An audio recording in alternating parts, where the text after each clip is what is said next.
What's going on, Mooseheads fans? It is time. The time we've all been waiting for, the time we've been talking about all season long.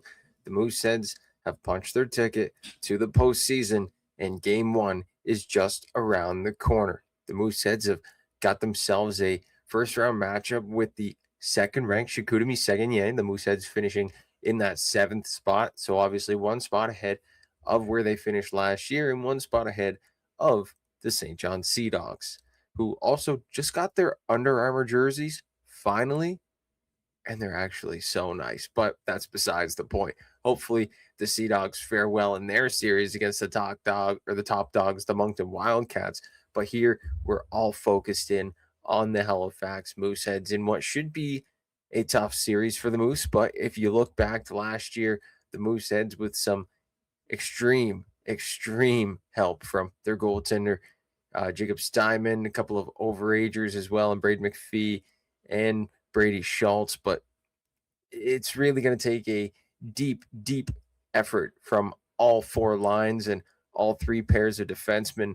And each goaltender, as Owen Bresson, is going to be out for the first two games, which means Nick Circa, you're getting your first two playoff starts here this year. Good luck, kid, because it won't be easy. So let's take a look at the playoff scorers and the leading scorers going into the playoffs, because Oleg Kulebiakin is Halifax's top guy, and he's got a big gap in between him and the top guy for Chicoutimi, who is Maxime Massé. So taking a look at it, Maxime Massé, he's got 102 points. He doesn't just lead the whole Chicoutimi team in points, he leads the whole league in points. So that's a jump up 8 points, 6 points rather. My math is not good. That's why I'm not a mathematician.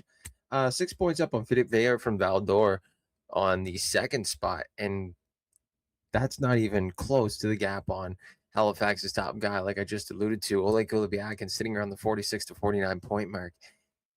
And then we look at the goaltenders. This is where stuff kind of gets out of hand, because Halifax, they're probably not going to score very many goals, and Chicoutimi can very much score at will with the guys that they have on their roster.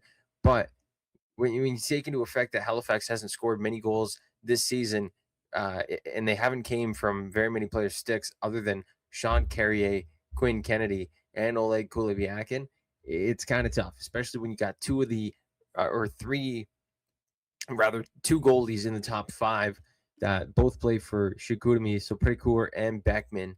Precourt sitting third, Beckman sitting second in goals against average with 2.43 and 2.60 respectively, and the save percentage of 9.17 for Beckman. So that's obviously got to be something you got to keep an eye on. Beckman obviously coming over in a trade from Bay Camo, and then Maxime Massé with 51 goals. So that's something. He's tied with Carbonneau. That's something to keep an eye on as well. Someone that's going to put the puck in the back of the net at least a few times this series. Alex Wang, another draft eligible defenseman from last year. He's going to be up and down the ice, I feel, with Chicoutimi. He's going to be that rover. He can play both sides of the ice, and he's going to quarterback their power play, no doubt. Just watch out for Wang. It's going to be an absolute domination of a series, I feel like, from Chicoutimi, but not not on the road, I should say. It might be like that at home when you get the Mooseheads young guys playing out of town in their first playoff game. But when you get back to Scotiabank Center, I think that's when things might change. And I know we talked about this the other day on the weekend recap or preview, the weekend recap rather, on the Monday. And there was a couple of Instagram accounts, Talking Puck and QMJHL News, that had a series preview for Halifax and Chicoutimi, and they had the game one score prediction of 9-0. Like, that's something I don't think is going to happen. I told Andrew, I think maybe 6-0. That's a 6-1, 6-2. That's a little bit more reasonable.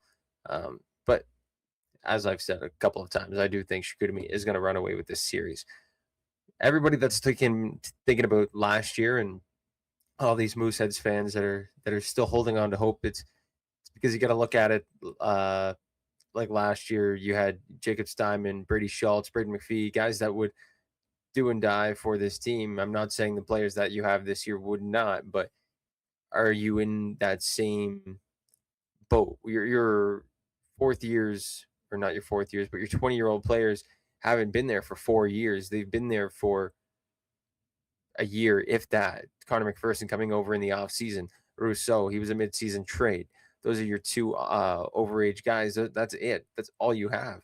And then the rest of it is guys that have been there last year and kind of been through the run. You're kind of hoping that they're going to run through a wall for you guys, like Liam Kilfoyle, Sean Carrier, Quinn Kennedy. Kennedy was essential in that playoff run last year. And Kalen Blake as well. People don't realize how big he was. He scored a couple of goals, or at least the tying goal in that game 1 last year against Drummondville. Yes, sorry. Had a brain fart there for a second. But against the Voltigeurs. So Kalen Blake, the young guy from the Rock, is going to be instrumental as well for the Mooseheads. It's going to be a tough series to watch at home for the first 2 games for Mooseheads fans, unless you are making the trip to Chicoutimi, which I doubt most people are.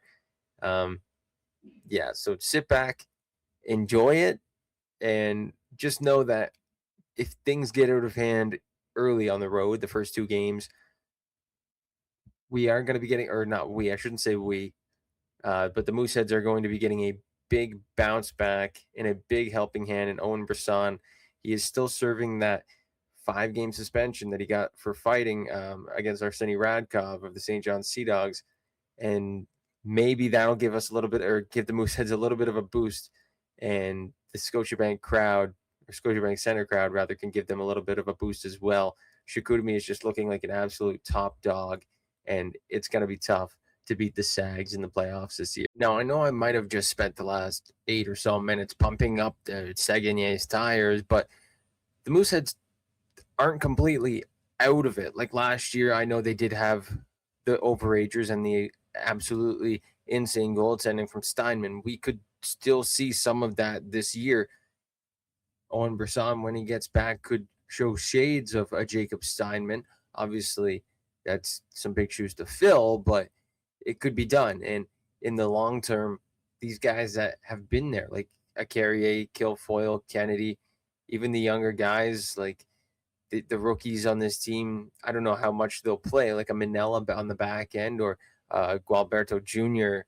on the front end. Like, these guys are going to be instrumental for the Mooseheads runs in the next couple of years. So even if it doesn't go their way, those guys will be getting some good value in this postseason run. But I do think that the Mooseheads can shut down maybe a game or 2 and maybe push this series to 6 games if it really has to go that way. If they can block their shots in the defensive zone, clog up that neutral zone. Remember last year, Carlos Handel was a absolute shot blocking machine in that first round.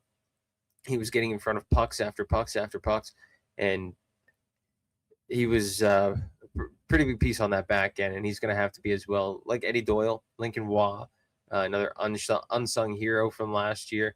It's just a lot of digging in and buying in factors. The Mooseheads are going to have to really, really dig in and buy in. Whatever Brad McKenzie has on the table here for the Mooseheads is what they're going to have to go with. It's going to be interesting to see. We talked about this on Monday as well, what kind of coaching plan he puts forward for the Mooseheads. They've been kind of a fast-paced team all season. They want to play fast. They want to be in your face. They want to play in-your-face hockey. But in the playoffs, everyone's playing in-your-face hockey. They're going to be finishing their checks. They're going to be coming down on the defense. No defense is going to want to be in the corners against a team like Chicoutimi, who cycles it so fast, cycles that puck around the offensive zone, and they can snap it around and really make you look silly in the D zone if you're not paying attention. If you get the puck watch, and the Mooseheads can get themselves into trouble, they'll need to play the body, like Eddie Doyle and Lincoln Waugh, those 2 solid veteran defensemen on the back end. Carlos Handel as well. That was one of the biggest things that I saw in his game when the first game I saw him at the RBC Center in Dartmouth was his size and his ability to close off guys on the wall coming down and pinch off angles and use his body to his advantage. So Handel's going to have to be doing a lot of that this week, this year, I guess, in this playoff series. And we'll see how the Mooseheads can kind of fare against another one of these top dogs. It's kind of the same outlook going in as last year. We'll see if it's the same outcome coming out. This is going to be an interesting series. It all starts tomorrow. Games 1 and 2 are on the road for the Moose. Games 3, 4, and 5 if necessary, are at home. Hopefully the Mooseheads can push it to at least a fifth game, so we get all 3 games at the Scotiabank Center. But until tomorrow night, we will see you next time. Let's go Moose.